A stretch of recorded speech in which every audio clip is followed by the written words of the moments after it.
Vi sitter inne til Lene og Jakob i Saltafire.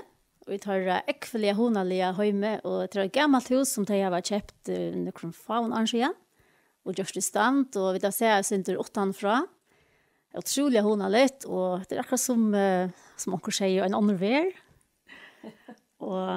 Men i det får vi da ta seg sinter begge om Tara Trygg, og pikkelig sinter fra Tara Løyvi i Øsne. Og jeg begynner vi, der skulle jeg kan lukke si hva det er øyta. Det er Lena som jeg nevnte som bor her, og Gift Hansen, og så er det Bara Gift Olsen, og hun er fastemøy, og så Olka, hun er Gift Rasmussen. Ja. Og Olka alltid kommer opprunnelig ur havn. Nei, i Ronavik, oppvaksen i havn. Ronavik, oppvaksen i havn, ja. Det var tjejer til Flotland. Og familien til Bara, som sitter her, hun er ur Søltafire, men hun er oppvaksen for det meste Klaksvik, og Lena er oppvaksen av Kliveron. Ja. Familien er også nere. Ja. Og jeg har givet dem noen spurninger som tar for å røyne svære på. Og da begynner vi at jeg har spurt her om de kan fortelle synder om hvordan de kommer til trygg av Jesus. Og kanskje synder fram. Og Lena begynner. Ja, jeg kan godt fortelle for deg om hvordan jeg ble frelst. Jeg har alltid selv at det er den største hendingen som kommer, og løven som kommer til jeg kom til ventelse. Jeg var bare 15 år gammel, og det var sånn at jeg tjekk atlasens ute sammen med de unge og sånn noe, og jeg var bregen dans og sånn noe, og ikke endelig sånn vann vi endelig gjenga til møter, så. Det var ikke, men jeg var ikke endelig uskikkelig jenta, det hadde jeg ikke lukket av. Men så ble det alltid at dansen var ofte inne i Foklafjell, dansen i Foklafjell. Og så begynte jeg vi midtmått av samkomne her ute i Brua, her ute i Saltangara. Og så var det ofte det at man er i dansen, så var det stod ung folk utenfor. Og det vittnet om Jesus. Ja, det var veldig fantastisk av dem. Det var det også omtatt. At jeg virkelig tørte at det stand utenfor her. Bare utenfor dansen? Ja, utenfor dansen her. Da man kom ut, og det gav jo traktater og sånt, alltid så. Og så bjør jeg det også inn til midten av sjanken. Det hadde faktisk biler og sånt, hvis man har i hodet kommer vi ut i Brua. Det var midten av det høyde til her. Og så fylles litt, man får åkt. Jeg var åkt. Og vi tiltar øyne stått til, helt nøye færbar stått lenger, altså. Og så et kvalitet så vi har gjort dans i en annen jenta. Så færre vi til kjøpils litt, og det var på samme måte at jeg stod utenfor jeg det unge. Og bjød inn, eller bjød til midten samkom. Og så sier jeg at det var færre stått lenger. Stått bare færre, det var en drekka måned. Det var bare for det, ikke, altså. Alla ikke annerledes. Nei, slett ikke. Og vi var ikke søgner. Jeg vet ikke hvor. Det minnes ikke hvor, men vi var søgner ut med denne sjanken. Og så kom vi ut, det minnes jeg eldre ikke. Men vi kom oss inn her. Jeg minnes bare at jeg stod med av utenfor. Og det var Hannes i byrd, stod utenfor. Ja, det var så fytter. Han var så ofte, han minnes det. Ja, så overforstått. Han stod utenfor hordene i kjattleren og brød. Og han sier, ja, men altså, velkommen, kom inn, sier han, det var et bøyne av veien. Men han er ikke så unger da? Nei, han er veldig ganske i 14. Ok. Nei, Men hva var det 15? Nei, vars tog at han, hva er han? Han er så 45. Ja. Du var bara 15 år, så ikke sant? Jo, så det er han er jo i fært. Leks og igjen. Han er en unge med han. Ja, men så det ikke bare vi helt ung som var her? Nei, men altså, det er følelsen at jeg kan lese kjærløsing og jeg kan de eldre folk som er eldre det. Det var det her i ofte tid. Det var virkelig, og gjør det kaffe og sånn. Det var så høymelt å komme her alltid. Og hei Hannes ikke sier her, det er kvalitet da vi kom her. Så trykker 20 år for inn. Så det er så mye sånt. Og vi får altså inn, og da vi kom inn i tjattlaren her, da bøyene vi, så kom de her og sette tallerskar og kopp og fyrjøkken og skapte en kaffe. Og jeg minns vel mitt noe sangbølkeren han sang. Og han sang så helt enn standant. Det var halvgrunn til, ja? Ja. Og det taler, og han sangren som det sunnet til kvöldet. Altså, det får bort inn i mitt hjerte, som sagt det her kvöldet. Og altså, jeg minns ikke nekka som det taler til nekka. Jeg halte det var faktisk i enden når jeg var snirre. Og de sunket det her om himmelen, de sunket. Og så ble det så kårene sunkene ser, jeg hørte enkla sång og alt det.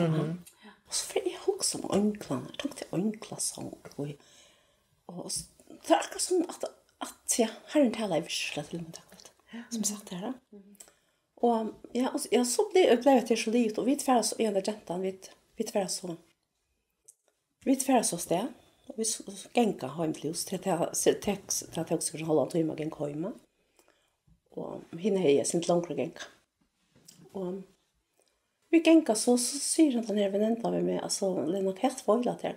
Hvor sier du ikke? Jeg synes tog, sier han, tog, nei, man følger ikke. Og det var tog, at jeg så følte ikke mer, det var det at virkelig han følte at Herren gatt det. Og altså, det ble simpelthen en sånn barndeg innan i meg selv. Og minns vel det vi skiltost i en av jentene. Det var også meg selv. Det var så omdalt. Følte det akkurat som det at vi får, at akkurat vi får jeg skilles faktisk.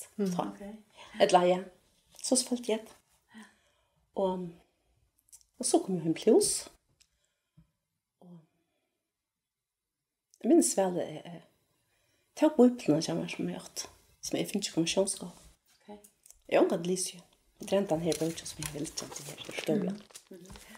Og jeg tok han i jul, og så begynte jeg å lese i evangeliet. Begynte fra først i apostelsøvnene, les nok snakket til natten. Og så la jeg meg sove. Og så forslola den etter, og jeg fortalte om hva jeg mer følte. Og jeg var virkelshalerne. Og det gikk en hel vik. Jeg minns vel, jeg har godt fortelle at til øyne nattene, ta greit i Orlanik. Og minns at mamma og pappa kom inn til min spørsmålfelt. Og da sier det 4 at jeg følte at yngst jeg var frelst. Yngst.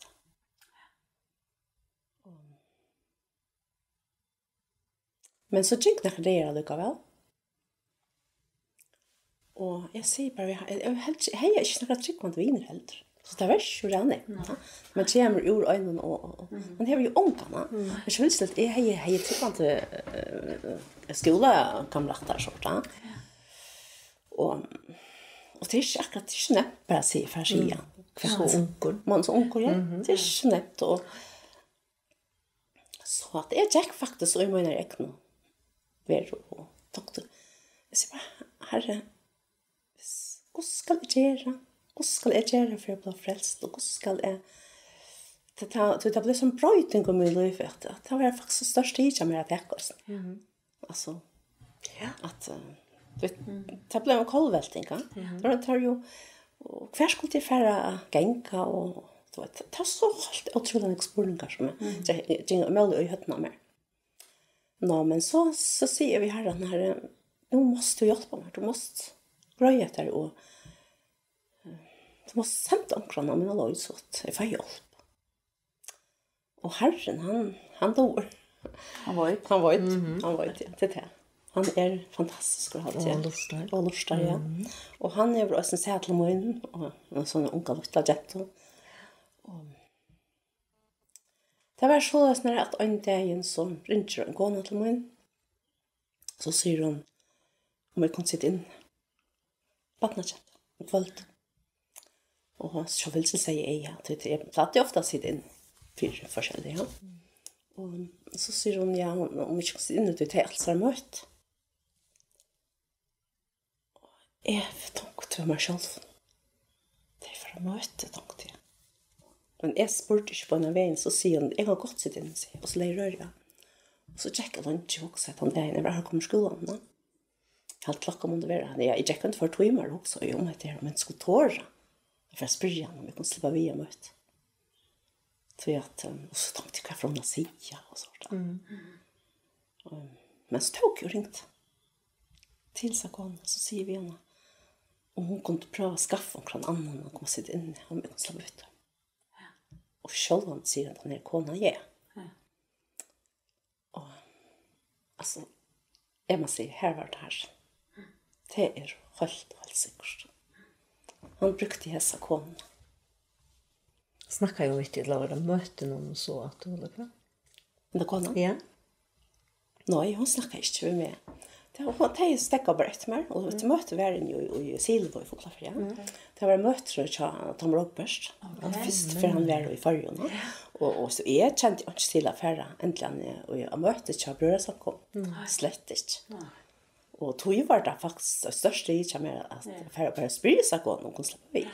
Tog jag att tänkte varför att jag säger Lena till möte. Alltså Allt som jag förstod inte att första.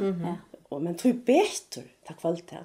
Så vi på loften. Det var såna falkar. Ja. Att vi var så mycket sån att vi kom att sitta på loften. Och i Silva. Och glädjen var jag själv så Gøyma med här uppe. Jag önskar så att det var möte. Och så finns det Herren han kallar jag mig och allt det här och jag vill gärna och tänkte alltså. Men det har jag tog gång out tack väl till. Och så falt det bjöd mig bara så vet som vet. Kvalitet efter det var möte som vi är då. Ja. Och det har så läge för så vet och Herren han blev kallad. Och så till 3 kvällar för så att möte. Och jag har själv att jag har tid till avgjørende årene for möte. Nej, nu må jeg for å gjøre okst. Jeg må for at jeg kan avgjøre min liv kvart og oss. Så gjør det til at det ble bjør frem. Det følte jeg. At han som yngste, at takk mot Jesus, han kunne komme frem. Og det er større redan at jeg røser meg. Det må jeg si. Men altså, jeg har tid til avgjørende hjertet noen år. Och du först fram? Ja, jag för fram. Okej, ensamt. Ja. Otroligt. För fram ensamt och jag falt väl nu. Det är det. Nu ska jag ta mot Jesus eller nu ska jag väl visa det. Alltså det är teach mot Jesus. Och så för fram minns gräkte center. Men det har pratat lite gräkte jag falt mig så förlöstan jag var snirrat. Nu har jag finns det just. Ja. Hej teach sig. Och så kom jag minns att Ismar Johansson hon kom att ta sig med han ompå till mina. Han tar sig när vi med det vi Marsta och Maria och att Maria hon jag finns den gav låten hon skulle inte vara inte från henne och jag säger det vi igen att det är tidsstövn och är och så läser han det av oss bön och bön med mig det är helt otroligt gott och sen till att jag kände igen känner Följde det tryckande sen. Sen trycka och det var så allt läge och så det till möte var just det över ölla glad och då blev det sånt sånt och minst kom ut då här trapporna här och i Silva och så det var mist och det var stjärna klar hemma och så hukte jag upp och så minns jag hukte upp så ben stjärnor och allt var så flott så säger Herren till varskat jag just det kväll och nu måste du vara vid mig och lägga mig fram till utan händer. Jag följer allt det går ogrått och flörtas lite men Herre, du måste hjälpa mig. Så ledsnar och jag kan aldrig glömma till det. Fantastiskt. Det var så fantastiskt. Det är så mycket ordentligt. Och jag minns väl, nej, helt inte uppvuxen vet du. Men jag minns väl också det jag kom till hus. Jag var sen bänken att komma till hus och det är jag också om mina vänner och allt det där. Och mina familj och ösnen tror jag att det är uppvuxen och folkakyrkan och det är inte allt snämt. Alltså det ganska inte så snämt heller ta det är nog klar så det är bättre brösten va. Men jag minns väl att jag kom hem och så mamma och pappa var för sjönk. Och så bänkar jag på hon så med kameran och så får in till dig. Så säger jag, fortell lite vad det är just. Det är allt. Very så snart alltså jag allt spalt i öppna korsen. Det är väl näka. Och jag fortalte dem vad det är just att det var fram. Så jag ville inte att jag skulle förhöra det från några år. Det helt var synd för mina föräldrar att jag inte skulle. Så fortalte dem det att jag blev frälst och så fullt till vart jag glad för det.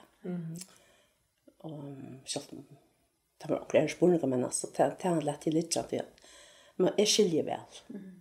Det är Det var så en tricklöka att vi föräldrar att du färs på en väg till dig. Ja. Det må jag säga att jag har hållit den standarden att vi en köknen. Och ja, så kom ett vändelse och så minns väl det för skolan den efter.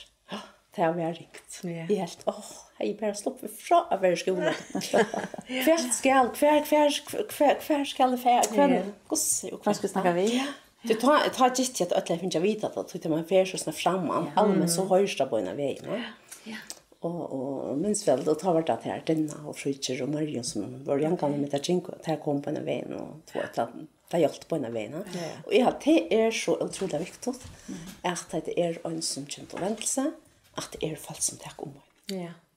Alltså jag vill bara säga det tar inte bara alltså folk så unga som kommer till trick att tin unga så att det är täckat för sånt det hjälper dem och det är otroligt viktigt att få att man tror att som är väl ja Det var inte ensamma. Falt med ordentligt främmundan alltså. Ja. Falt att det var ordentligt nytt början ett nytt liv som skulle leva. Och så säger han ju så säger det egentligen alltså sen jag failar när jag bräck för mig för att jag sitter här och vittne om men har ju frälsare men alltså det är väl nästan så helt fantastiskt att ha haft han som lawyer. Och så minns det till att ja så kvar skulle jag färra samlas då.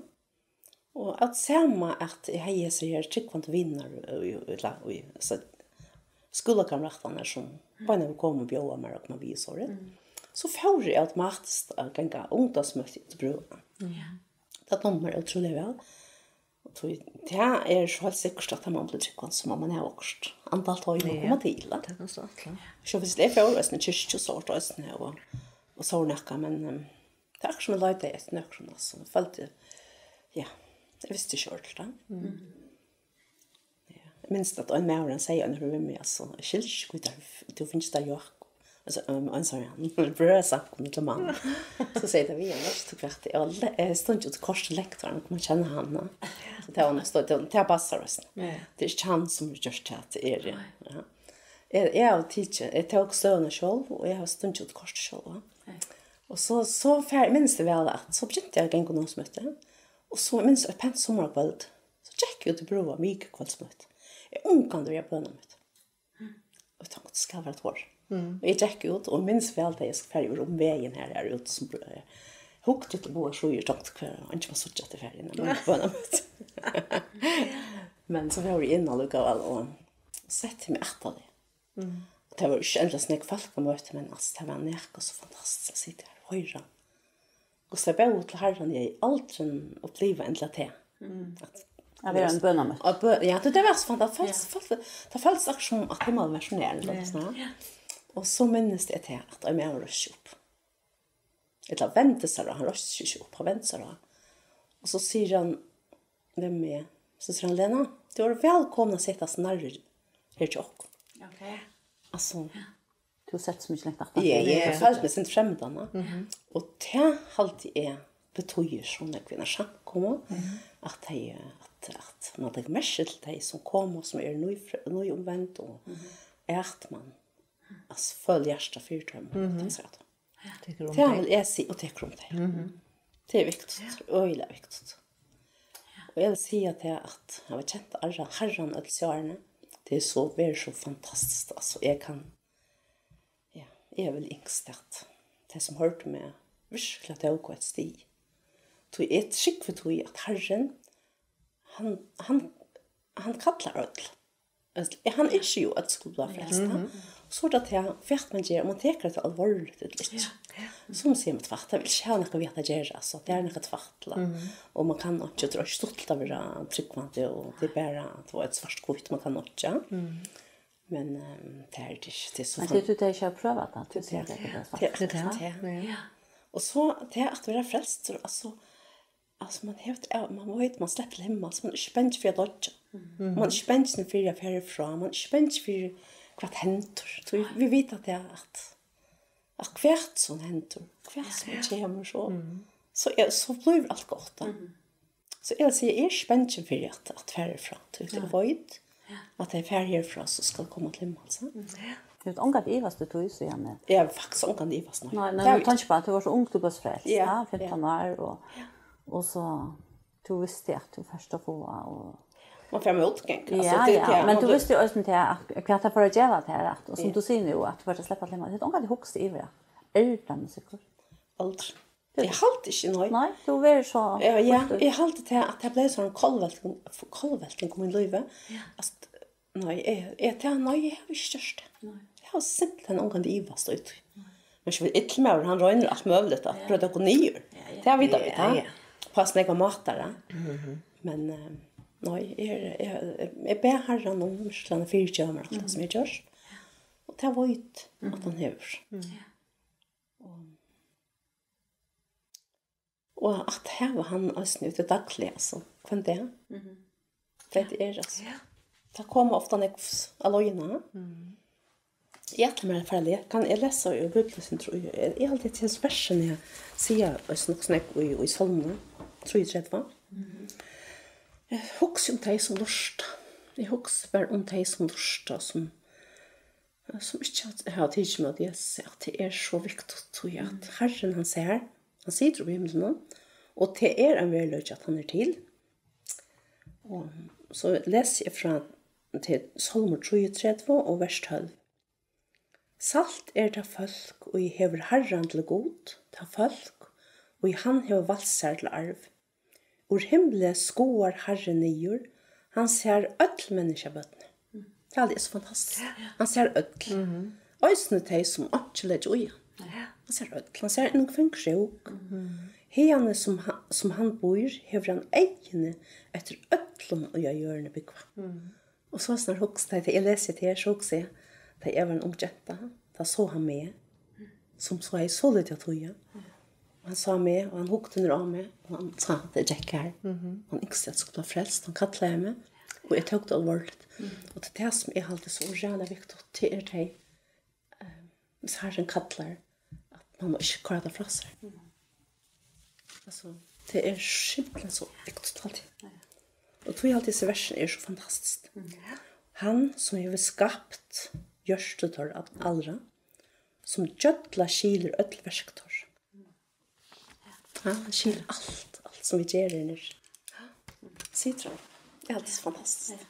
Det er at som du sier, han ser alt. Han ser okken alt, ja. Alt. Det er akkurat det i Joar, så at vi prater om dødsene. Ja.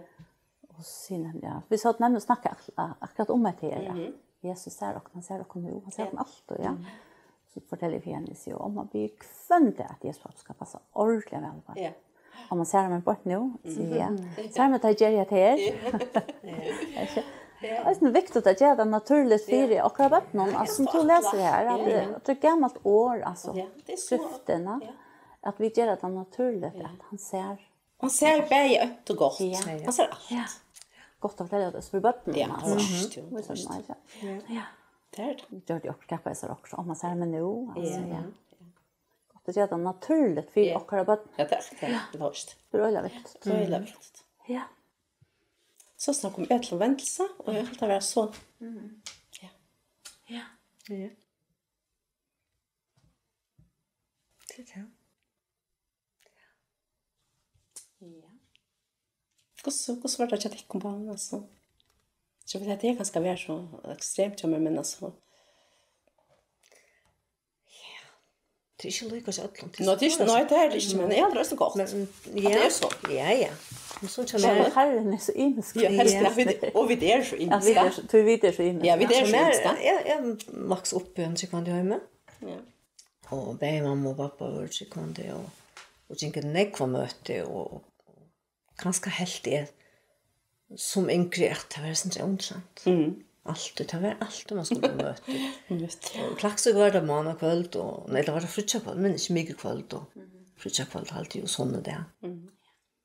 Men jag har inte, jag kan slett inte ha det här då att jag blev frälst ta som nekva och ta jag var yngre, alltså ta vad ska jag säga, George man får säga jo i ömata. Du så vittna i det unko och jag blev frälst ta jag var så snakk år och jag minns akkurat hver vær og det kom det jeg slett ikke. Jeg har ikke det. Men jeg var overbevist om at jeg var frelst og at jeg hadde ikke møtt Jesus og jeg tror jo på han. Men jeg manglet det. Altså, jeg helt at det var ikke ordentlig. Og jeg rønte å huske om åkke tog kanskje at jo, kanskje det var synder. Men det var bara något som jag följde själv. Det var inte. Men jag alltid också tar man uppvuxen och i tog. Att det är det viktigaste i livet. Och det följde jag in i Jokkon. Ta var det alltså att färra några ställen med att möta var. Det kom slags på det. Alltså hem till att möta så får man att möta. Och jag minns helt inte till att vi blev spurt om vi tunte vi att möta. Det får vi bara. Alltså det var naturligt. Det var naturligt, ja. Om vi tømte det så vel, det er alltid ikke alltid. Men det var slett opp til diskusjon, og det var heller ikke noe tvang som så. Det hørte til, og det fører man. Og jeg minnes også en tag, og jeg til vi eier, og så fører jeg til eier, og så hørte man alltid om meg, og så var det eier, og så vittnet jeg det, og så ble det frelst. Jeg fører ikke. Nei, det fører ikke eier. Nei. Jag var så jävla bänken för att onkel skulle säga mig att du måste vittna. Så jag när du blev frälst. Det kunde inte. Jag visste inte när jag var frälst då. Självt om jag följde in i oj mer att jag tror ju på allt det som jag har lärt som barna. Och jag minns också när jag hörde också om kvällen när jag får upp och vakna ju då jag får upp att jag hörde pappa be. Han ber alltid härst. Det han och mamma var så ber han alltid härst. Det var så jävla tryggt. Så kunde standa stille ganske alltid. Og følte jeg ordentlig. Du vet, jeg er her. Og det var ikke akkurat som du vet, at jeg visste at han ber for jokken. Det var veldig tryggt å vekse opp. Og jeg hørte jokken. Det var det bestemt. Og jeg var så overbevist om at jeg var frelst selv. Men akkurat det opplevelse følte jeg at jeg manglet i livet. Og minst enda, det er ganske sånn fjollet, men da jeg var løytel, helt løytel sent. At jeg hørte noe om at vi ikke sånn til skole, og man skulle gjøre Jesus i hjertet. Det var skjønlig alvorlig helt det. Og jeg visste bare ikke hvordan jeg skulle få i hjertet som var ord. Så jeg kunne gjøre han da, jeg ville altså virkelig gjøre Jesus i hjertet. Det var så viktig. Hvordan jeg skulle få et ord. Ja. Det var visst ikke. Det tørte jo hvordan ikke mer når jeg var så løyte. Så det er helt om at bo i sin egentlig. Men her for å spørre mamma kanskje, hvordan gjør jeg? Det er helt om jeg sånn løyte. Men jeg må si at at som Lena, at han er veldig fantastisk. Om jeg ikke har opplevd det, og det tykker vi, at det er sikkert nek, som er oppvaksende drikk man gjør med. At man vet at man er frelst, og man ikke akkurat har løtene, som ikke det er. Men da jeg så var 16 år gammel, så følte jeg det at jeg skulle lade meg døype. Det var akkurat som, så kunne jeg vise for i ødlån, at dette var virkelig. Nemlig. At jeg ville vise til at jeg ikke noe støv selv. Og at du var frelst. Og at jeg var frelst, og nå ville jeg blådøpt. Det var fantastisk for meg. Det var stiget det her. Ja. Det var ofte han helt, for eksempel som her, at det var fløyre i sen. Så det var en gammel sel, og det skulle kære skulle hitas opp. Og så. Jeg følte alltid til at jeg kunne ikke si akkurat at jeg var frelst, men da jeg var døpt, så ville jeg være selv, ikke til henne for. Så skulle jeg lukke sånn. Ja. Takk for alt jeg ble døpt til Klaksvik hver dag. Ja. Det var ju också ensamma. Ja. Ja. Jag minns att Josef Jakobsen döpte mig. Han var nästan den sista som han döpte. Han döpte alltid. Ja. Och han var så fitt och allt och pratade vi och och sånt. Så att jo, det var. Till ösnen. Gott att vara frälst på den maten om man inte äntligen har akkurat här löt. Ja, nej, men det är så imes. Det är bättre att ta det. Så när ta jag också om det anktu så tar jag ösnen att kanske det är ösnen som växer upp i en sekund som tar inte bära. Jo, är frälst alltså mamma och pappa till frälst så man är väl Ja, det är akkurat det är ösnen jag syns det men ösnen tar mig här hade tänk på upptryma ta hel ta det var med inkra. Ja. Så var det där i forskjellige husen, så var det en jokken en affär. Og så var jeg kvøtsen, og så lurte jeg, minnes hele fortalt for dem om forskjellig. Og jeg legger merke til at han sier en affær viktig, at alt skulle du vite, at det er å være frelstor, det er personligt. Det er mot ditt sjølver, takk med Jesus, at ta Jesus til atter, så nytt at ikke om ditt halde og i mamma eller pappa, og vant å slippe vi. Nej, nämligen. Hvis det er, altså tar man så mye større, da. Ja. At det er noe man selv må. Man slipper ikke vi tog henne slipper vi. Da Jesus kommer etter. Og det tenkte jeg nemlig, ja. Det er nemlig så personlig, da. Det är sant. Det är så. Og man slipper ikke vi da Jesus kommer etter. Tog at mamma og pappa og henne er frelst. Det är. Tror är det så viktigt att man tar en personlig stoff. Og det som jeg tenkte også da jeg var yngre her, vi at jeg ikke visste akkurat nær og hvordan og hver. Men det var jeg hvordan på å trykke i. Men så kom og til løter da man er yngre. Og ikke med han. Han fortäller. Ja, han forteller ærtan jo så pura sikkert. Og så kunne man vakna opp. Fria litt inni, så får man allika vite om det var her, mamma og pappa. Visst nu, ha? Det minnes det godt. Men det blir man trycker. Jo, det blir man. Ja. Ja. Det er man også som bad. Jo, Ja, man også det. Men det fer vekk. Det er så pura sikkert. Så at det er rimest. Ja, akkurat motsatt det her, som du sier, at du ikke først til eier, eller vi eier. Så var akkurat det her med at jeg tar flest vi eier. Ja. Og jeg minnes godt at levende skulle jeg. Jeg var sjuk den første dagen, og da var det ikke nevnt av første som det nå var. Og jeg var så øyelig kjent. Men jeg slapp så neste dag. Ja. Så jeg tar flest vi eier. Det var helt fantastisk. Jeg var ung kjent og snittet. Skål var du? Jeg var 12. Ja. Og jeg minnes godt og snittet jeg var blevet frelst. At det var sånn jeg var kjent ut rundt røstene, og vi snakket om at det er jo Katrin og søstene var mot. Og bare som jeg var blevet frelst, og så snakket vi om her, og kom til en trygg. Ja. Og da minns vi gjør det også når jeg vet det. Jeg sier, jeg fer ikke høymatter herfra, før jeg har fortalt for ødel at det er frelst. Og jeg minns godt at jeg er oppe i loften, og det er noe som her, så det var selen der oppe i loften. Det siste kvelden så der. At jeg satt ved enden, og Katrin satt her, og ung, jenta, og jeg hadde ikke med å trykke, at jeg røste meg opp. Og jeg bare røste meg opp og sier at jeg er frelst. Og Katrin røste. Men skosse gleder vi bør og bo for det her. Så jeg er oppvant, og jeg er en tryggvande mamma, og er en tryggvande omma. Og omma tog seg, så hun var så helt utrolig å snakke i alt og antall. Vi ødel. Og hun gikk øyelig høyt opp i at være frelst. Og spurte. Og spurte ofte. Og kom øysene, men det var ta og hvordan jeg kunne vise av at det var blevet frelst. Vi eier. Og akkurat som du sier det her, at hun kvulte så veldig ut her, også når vi pappa dønne og mamma dønne, så er jeg tryggvande mamma, men jeg er ikke tryggvande pappa. Det har puntet meg øyelig. Altså, akkurat som du sier det her, tryggløsene og at det var hjemme, altså, at det slett helt sikkert. Det har jeg vært, jeg halte ikke av jeg var snakket til ut og helt. Men jeg minnes hvordan ringte jeg da jeg var i møte. Jeg minnes godt hvordan Jack och Sölda från Nekve som kom ut. Det kom till havna att de mötte chanslöter. Ja. Så var det alltid möte och allt det där. Och det blev prioriterat öjligt högt. Och sen av pappa.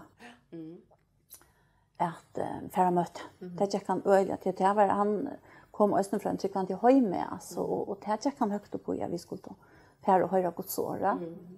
Och jag minns gott det här att tortosa om Jesus atkom. Och det här poängte mig att jag visste att pappa inte var frälst. Ja.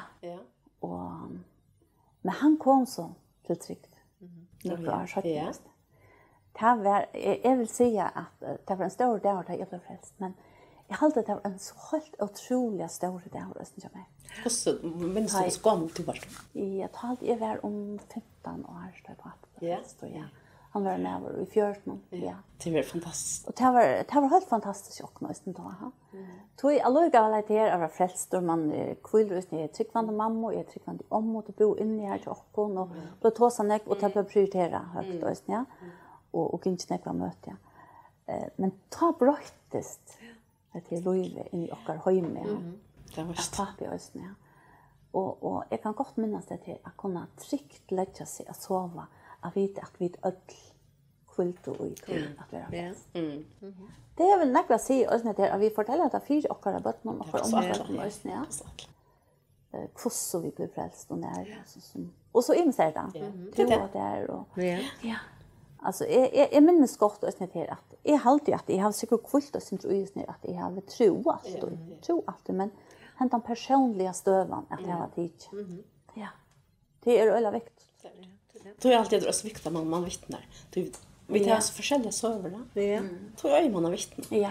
Då är jag vittne om hur vi kom till trygg allt. Men man ska helst bara hänga ut hur att. Nej, det är sant. Och så nu tar vi man vi tar oss nu om att det att vara tryggvant och han säger att eller vi tar sig man tar sig ordentligt med alla alltså så i halt det är öll som trygg. Så att det är visst inte. Jag visst inte när låt och vi för ut och spyrje nägg folk. Om det är trygg att god är att ge sig till. Och det är visst ju att alltså är bevisst om att alla färgerna har sagt ja. Är visst inte att god är till att Jesus är till. Men akkurat som du säger, hämta en personliga stöv. Att det är inte om att Jesus som frälser. Att han också att han dör av krossen. Det är bara som det är högtöjen till påskahögtöjen. Att nu kommer vi till henne. Hur kommer vi till en högtöj som är ett påskjera? Jag kan frutja det. Påska det. Ja, det var tror jag att han blev född och fyra döttrar, fyra och sent. Det tror jag alltid är att det tog så om påskenar och snisa påska det är alltså. Jag kan värsta påska det för att komma till. Jag vill säga för mig alltså som barn har vi inte högt upp i här alltså vi tar larsnäck hemmanfra. Jag hade det gamla inte högt upp i högt och mer annorlunda ta en nu alltid det. Det var inte öjligt och jag minns gott det att alltså jag kan inte minnas att jag har vita ordentligt skurst det hade finit för sin vuxen. Jag har säkert hörsta men inte det men länge frutja det. Det var en särlig dag. Och det är att Jesus blev hängt av kross. Plötsligt för att hålla stånd. Ja. Jag hade mamma till det också alltid det fortalte ja högt på att vi skulle vita kvui påsknar och att det var alltså jag vill se oss som äldre blev alltså att huxa om henne där länge fortsatt och det var som jag säger för det att vi var i Israel ja nämligen ja jag tror det så stort var det var 2008 oktober 2008 var det inte öle jo alltså ja jag hade vi skulle färra jag hade vi skulle färra alltså att komma till grövorna det här som där ser Jesus lite hättlig här som han lie och jag har människor som ganska kommer för köra på att söka sig grön och det ständer då här hororna att han är han är uppris det största det är fantastiskt det största och när vet att han är uppris men var det inte allt nästan där så jo alltså jag vill säga att det gav ett annat boilat att boilat att det hela alltså det var sån alltid det vi väldigt vill jag säga. Ja. Men det var bara till att vara och som stöven som vi läser dagligen om i Bibeln, ja. Och tänk på den här sanningen nian och hedgen Golgata mot, ja. Och här ständer nian hedgen Golgata mot Jack Herren Jesus. Fot för fot. Fota för tunglig, oj under oj. Bär vara sent vid och fru. Och så gänger som han har gint. Ja, ta också i så götterna. Alltså som han har gint.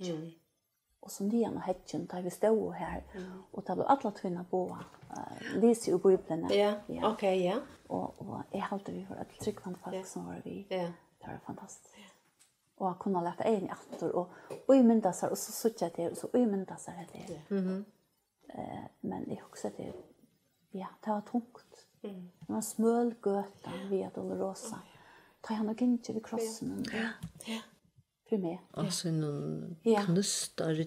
Ja. Alltså, så tar vi vår här så tar vi tatuering inne i vi tatuering här vid grövna här och det stod att han var kär och var inne här och så ser man att det är talande, ja.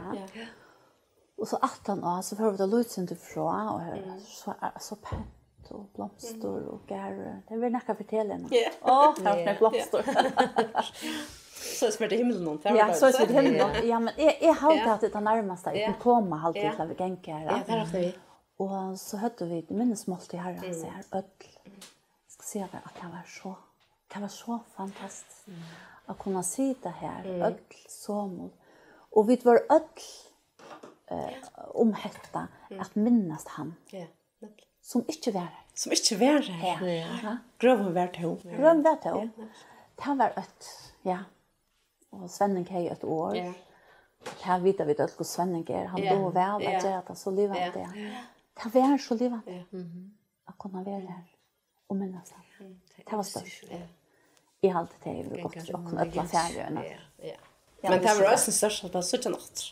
Ja, så man får glimma. Det var bara som vi gänker här en forsmak. Det var bara en så lite forsmak som är helt var så fantastisk då. Man simpelt han var så stor alltså. En sån och så tjocka blomstren här och tar man så läser i Bibeln där vi kommer hem. Här ska vara blomster och vatten rinner och ajen. För vita gänka. Ja, jag vet. Och är halt jag som vi gänkar här alltså. Det falls nästan som du var då. Ja. Folkgarden till. Ja, vi var då i folkgarden. Det vill säga att det var så livande alltså. Och det var alla tvunna att vi tog sig om till öst där vi kom hem och hotellet och det var ju säkert och så näck vänner alltså som vi kände alltså. Så du och säkert blev ordentligt siktade att vi gjorde. Ja, helt säkert du ger vi och näcka. Helt fantastiskt alltså. Akkurat som du säger den här forsmatch. Ja, och öst där vi hittade efter men det är efter och så tjata som han är väldigt och inte som han. Ja, alltså det är något särskilt, ja. Och tog jag alltid är att det här påskhögtiden alltså är något särskilt. Nu ständer hon öst för fram man vet av allt det är blomma och gult och allt det där. Ja. Det är alltid är alltså för mig är det här verkligen näka och jag har alltid att föräldrarna låter verkligen gå och fortälja oss kvärt utan mest påskhögtiden. Lika som vi kan gå högt upp på jul där Jesus blev född så är påskhögtiden hon är helt fantastisk. Du tar det sån upp till tog alla och synder som han är ja.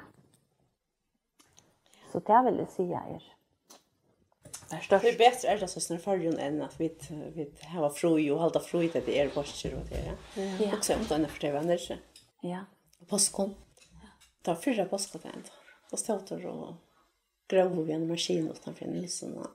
Fyra påsk. Fyra påsk. Säger du. Har man inte säga i för. Nej. Det är bättre. Det är bättre. Ja, det är alltså jag hade en något särskilt. Ja. Oj. Så säger han. Allt är fri och ja. Ja. Ja, det är helt säkert. Ja.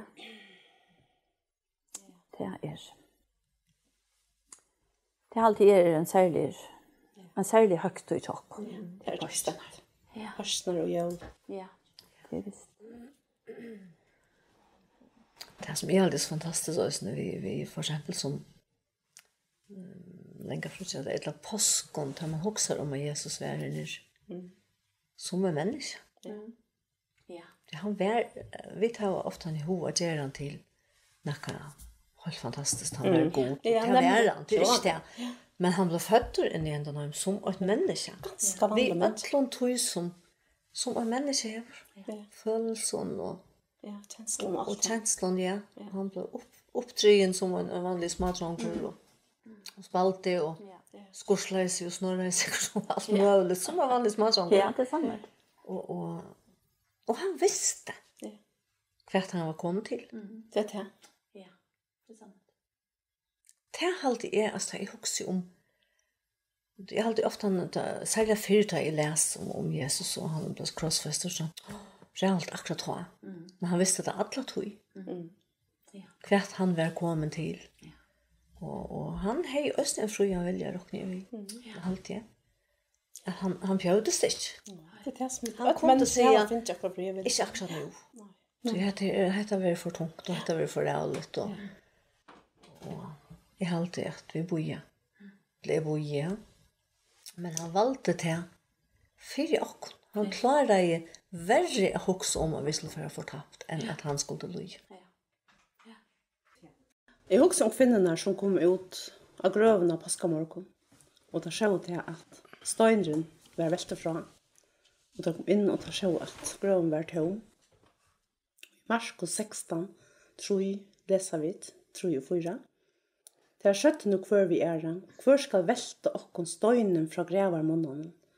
Men ta ut her hukte opp, fink ut her a suttja, at støynen var velter bort. Han var ekvelig stor. Og det var helt fantastisk.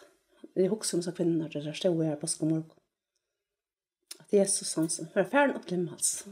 Han gjør det for okkon. Og så husker jeg om dette her, og jeg ofte husker om dette her, så er det tunge løtner og løyvnen til okkon. Det är vi är människor och vi får ett morla minne. Alltså löter kvar är det är dunkar. Och så man ska komma jag någon såna. Det är värst jag sagt man också när vi har skrivit det ner för några år sedan. Och man hör ofta en hoa missa med ut och stäcka upp andra. Ta vi det kommer näka lojna. Och vi spyr ofta, man spyr sig själv, ska få hjälp för att komma på sjurresorna. Som nöjvor och som är så riktigt att komma till. Man har krafter nog själv till att komma till ofta. Och vi är människor. Och vi alla människor får mörda män. Långt som man lever och ganska mörda man färd av sorgerna. Och vi vet själv om det att livet är livet det är inte bara lagt allt och vi är tryggvante och att vi får avlopp och det är så. Men Herren har någon sagt att det skulle för vara lagt så. Tror är det så gott att det är att kunna kvila till Jesus. Oansett kvart händer i livet och det. Och jag vill säga att jag i min liv så har vi Herren Jesus har vi ofta lagt mest till. Jag har varit i sån stå som kvinnorna att jag kommer ut till grön. Jag har sett den stora støynen som jag kan säga att jag har haft det så stora byrna och jag har störst gosse ska jag få ett där bort. Och så ska jag få hjälp. Jag kom här och han var välter fram. Och så är det vi kom färra till Jesus vid ötlen. Och lägga byrna av han och så kvil ut och ta det att det som tar lossnar om man får kvult och konvojer. Att kunna färra till Jesus vid ötlen det är virkelig fantastiskt. Så det är köttet med som möte men som så fer till Herren mitt ut. Han säger själv i sin år att vi skulle komma till hans vi ötlen som tincher och det men ja det är ja det är vet väl det är en rikt att skulle lägga sig tunga bena som man ber ganska. Och så säger Herren nu måste ju men det är en ekon för när man nötter till det Herre.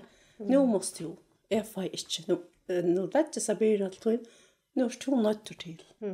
Att det kan det av Jesus. Och så kan man föra vidare.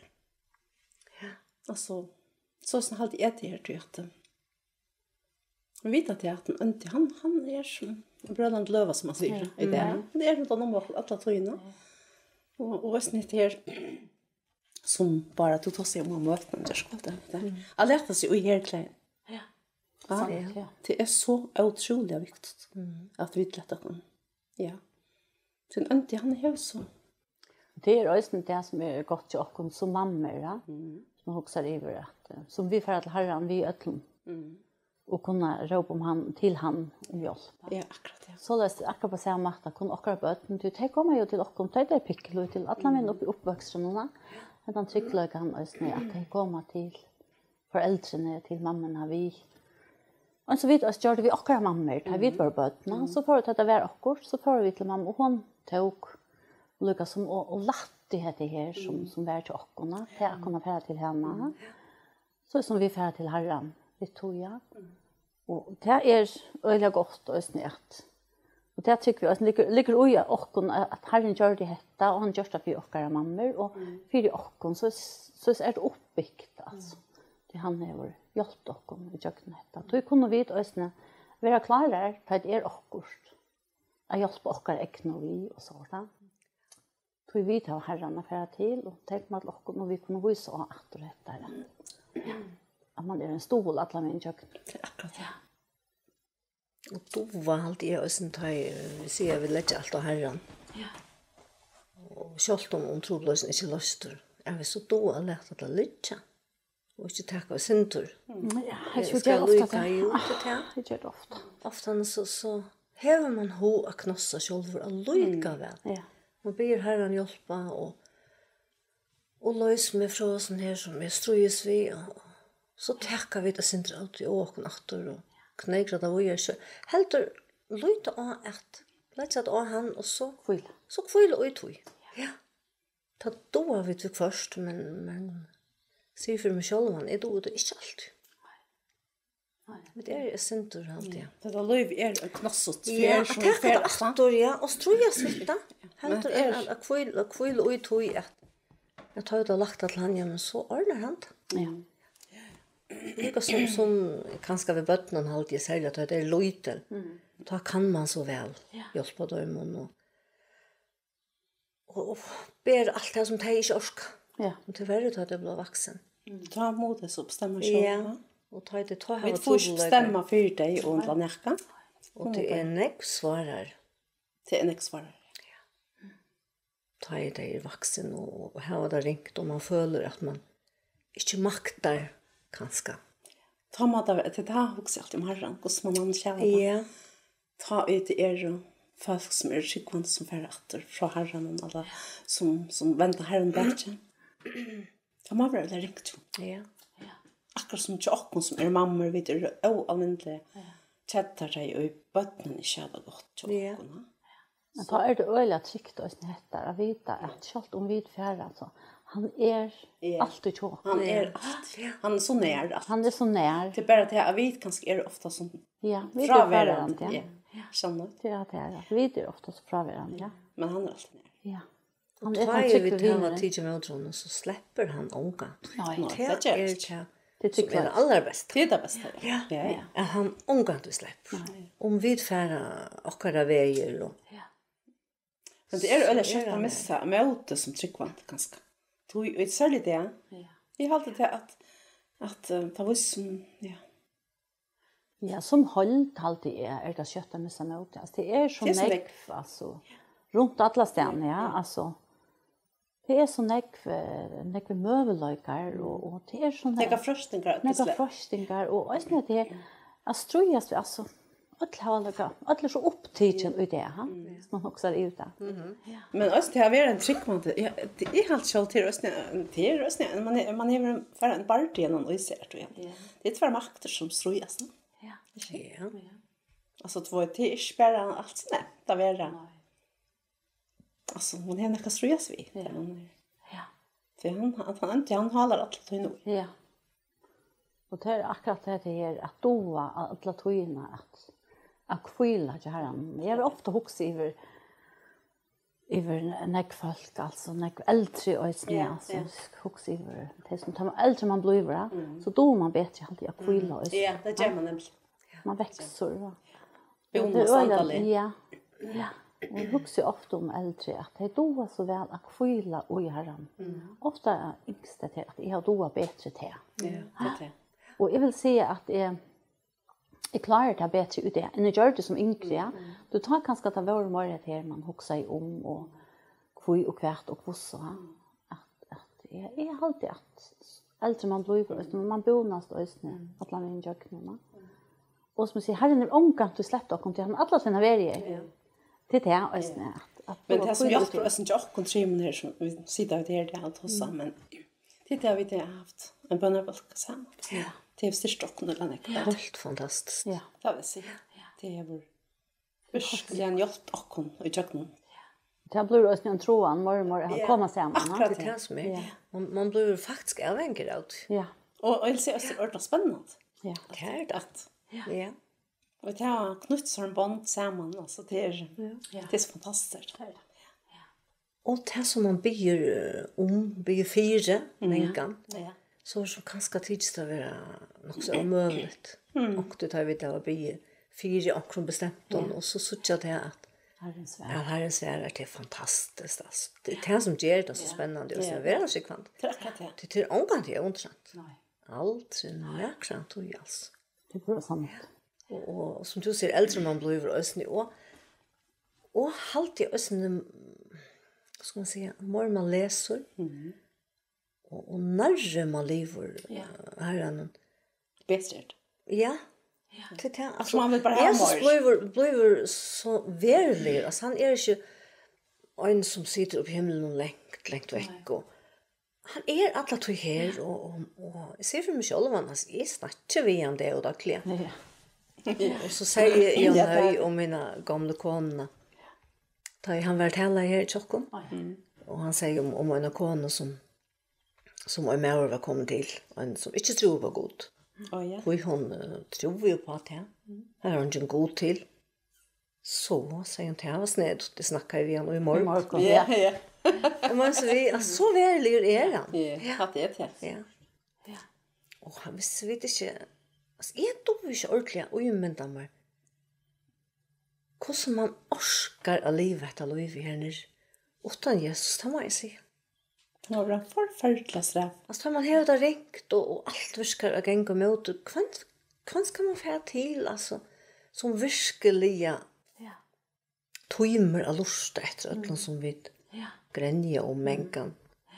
Han er alltid her, og han er alltid for mye bare skilt, altså. Jeg kunne ikke det, det må jeg si. Och det blir mer och mer som man helst. Det är så pura sikkert. Jag vill säga, jag är glad att jag tog något som det var en omkjetta. Sitta sen. Och också ösne om ett här som vi har tagit om ett här. Jag har bönnat och ösne möte. Ja. Att färra, att lust ett gott sår. Att färra möte. Ja. Och att läsa på Bibeln. Hon är näka. Hon är virkelig som vi görs kvalitet. Tas om ett här. Hon är fotlig i åren. Ja, tung av år. Ja, hon är tung av åren. Och hon ångar det onsamt alltså. Allt nytt. Allt nytt alltså man kan läsa. Och så först när man sitter och läser så lägger versen mer som versen jag gjort ja. Det är så fantastiskt det. Att komma samman och snällt är öde vekt av möte och att komma samman i tryckvand det smalt. Ja. Och är helt särskilt som det är att man har så samfällt som det är också att vi det har och bönabalk. Ja. Det är något som styrker øyene ikke antallet. Helt otroligt. Hva gjør det? Ikke til vi ikke får motgångt. Ja, slipper han ikke noe. Satan, han herjer da. Hvis ikke han klarer det i åkken hjemme, så får han etter bøtten og noen ytla. Og men kan, så kanskje man føle det som man ikke klarer oppgavene som man er vel. Hvis bøtten er ikke akkurat ska man säga gång som man attlar. Ja, visst är det akkurat blöj så tar man är unger och barn är små och vi kan gå möte till en söndagsskola så blir det. Ja. Så är det som vi halta att. Ja. Nu för att det alltid kan möte och ta för allt ja. Följa Jesus så när som. Ja. Och så ältas det. Ja. Så finner det på också annat som vi kanske inte alltid halta över akkurat här. Ja. Ta alltid det nämnda huxa. Har vi ikke vært noe om mamma? Har vi ikke stået noe vel? Ja. Og vi strømmer at det gav til og fortalte om noe vel om Jesus. Då får man ofta rannsaka sig själva. Och det är alltid jag ösnig att ett mer brukar ofta som tjocken i en bönabölt att pilka vi okkonas. Halta det virkelig til at dette. Men ta är störst. Ja. Att kunna se Herre. Ja. Och han är störst. Ja. Det är. Det är något som pura säkert. Att här kunde vi se att vi är så sikna vi är vara i bönabölt. Vi kan komma samman. Och jag finns ju så mycket svär alltså. Ja. Att det alltid är virkelig fantastiskt. Ja. Och också kunna glädjas om detta att en det som vi tar oss om Johannes här om himmelen alltså här. Och så kommer samman bara som nu vi sitter här tossa. Ja. Dåligt att sitta tossa antalet. Ja, tossa. Som kan ofta vi tar sitta tvårs kunde ut och alka kommer och vet sitta tossa antalet är så dåligt. Ja, det är så dåligt samman. Det är så något tossa. Ja, det är så något tossa. Alltså det bekvärt så ser man bara djäva så. Jag tror inte om bara som vi bibeln är att det är folk som säger att det är ju bara ord och det är också som är skrivande. Men hvis man läser det och tøymer att hitta runt om sig och det världen och allt. Det ständer oj alltså så förstår det inte hur allt händer. Men det ständer oj på bibeln alltså det är allt det som händer det. Profetera hvis man kan säga det så. Ja. Och himmelen är så nær. Ha? Jag glömmer. Jag säger bara att jag skulle dö nu. Så vet jag att jag släpper till himmels. Ja. Ja. Det är gott att veta. Ja, det är gott att veta. Och det är också nu tar vi där inte kvar skär som vi där i husbalkorna och att vi tar öll jag inte till vi himmelen. Tycker vad vi då på att alltså. Är det en pura säker att vi ses till åter. Ja. Kväll eller morgon. Ja. Kvälli i Jesus. Ja, det gör det. Och som barn har vi hört så mycket om alltså mamma fortalte så helt öland om himmelen. Och han mynten och när det vi tog sig om det i husbalken att vi har kanske ett personament men de att lika väl ut från bibeln ja. Och det är vi gott och perle vi kommer här alltså. Ta ver störst. Ta Jesus den och tekur. Som vi också ivret här som ett ösna tå som påskkakten har bara nältra kross. Han får täcka vi sina i hånden med drock. Och då får det så inte nakla mig. Han känner också. Han känner mig, han känner att det är väldigt fantastiskt. Han nämner på vid namn. Ja. Och det gör han. Och det är som du säger, jag ska det ösna. Råkan i himlen och det gör klost. Ja. Till vi kommer. Ja. Kanske det är långt att täcka vår. Ja, är visst om att det är faktiskt allt klart. Ja. Jag alltid det ser ut så när man mest så Ja. Tror ni sån det. Jag var nämligen ivrig och jag var ivrig att skala mötet till Aklomötet. Ja. Och här säger det alltid det var så lutsen att hon säger till att jag till råk och himla. Och det gör klart. Det gör klart till broren ska komma. Passioner och allt det där. Så fantastiskt. Det är fantastiskt hos oss. Det är det. Och här är så nekva åkare. Ja. Ja. Alltså. Och ta också är alltid så nekv om dig som inte har tid till så personliga stund. Det är att bara huxa att jag fyllt ju vi eller i av möte eller i havet och i tryggve. Men det är att jag har tid till det personliga emot Jesus som frälsare. Att jag var tackon. Det är så nämnt. Att tackon för frälsarna. Och jag skiljer inte att det är något som gänger och inte har gjort. Men det är något. Det är det som inte vill jag tycka. Men det ständer också i Bibeln, ja. Men det ständer också till att de som inte tycker att de kommer inte här. Det är som vi gleder oss. Och det är något som gör mer sorg. Ja. Kan man säga. Det är något som gör mer sorg i hjärtat. Alltså, att också om att det är människor. Och så långt skulle det görs något mer vitt. Det vill allt så vara. Och det är så nämnt. Alltså det är faktiskt en gåva där. Hvis man kan säga det så. Att det är med Jesus. Han ger också det som en gåva. Vi skulle inte göra. Vi kunde ju inte göra. Vi skulle inte göra. som det ständer för att det skulle rosa kunna och några. Nej, det är sant. Så skulle vi bara ta emot. Ja. Och det här vi att man helter och man ska hjälpa och man ska ja. Det är och för att kontakta sig med den här gåvan som vi får. För ja. Ja. Ja. Jag har aldrig talat oss gott för. Ja. Det är ganska det som är gjort. Vi har varit det så gott till för ju. Ja. Ganska för gott. Men ja, men kan. Ja. Ja. Men det är något som är pura sikkert att fyra att komma här till som vi gläser om att vi färre och det. Så är det som att göra till att tacka emot Jesus. Och det är och han älskar och ja, och han bojar. Han bojar än efter att han skulle komma. Men så är det också långt för en att boja. Ja. Det vi vet att kvarstegen till att du. Nej. Också om kanske någon som føler sig ensamma till och inte går med och inte älskar mig. Ja. Men han säger ja. Ja. Jag måste älska man är livet så liv. Han älskar det. Det har inte sig. Anchen är så rinkor att han inte kan ta emot.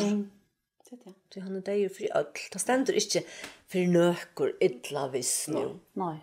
Han døye fyrir okkon öll. Ja. Og han ville ikke at nekker skal fordærfast. Men at öll skulle vende. Ja. Og ha av et liv. Ja. Det er også fantastisk. Det är det. Det kan nästan inte beskrivas. Nej. Det är sant. Det må upplevas. Det är det. Ja. Det är det. Og til frøy og himmel. Ja. Det er kvann som Väntar vi. venter vi. Det är visst, ja. Så alltid färre av begynnelsen på en alltid. Ja. Ja. Herre Jesus, vi tackar dig för att vi kunde vara vi och Jesu sändningen det här. Och vi tackar dig för Herre Jesus att ordet inte satt och sannolikt inte Herre. Och vi tackar dig för så stor frälse och du vunnit oss Herre. Och vi tackar dig för Herre Jesus allt det som du gjort för oss Herre. Tack för verset av Golgata Herre.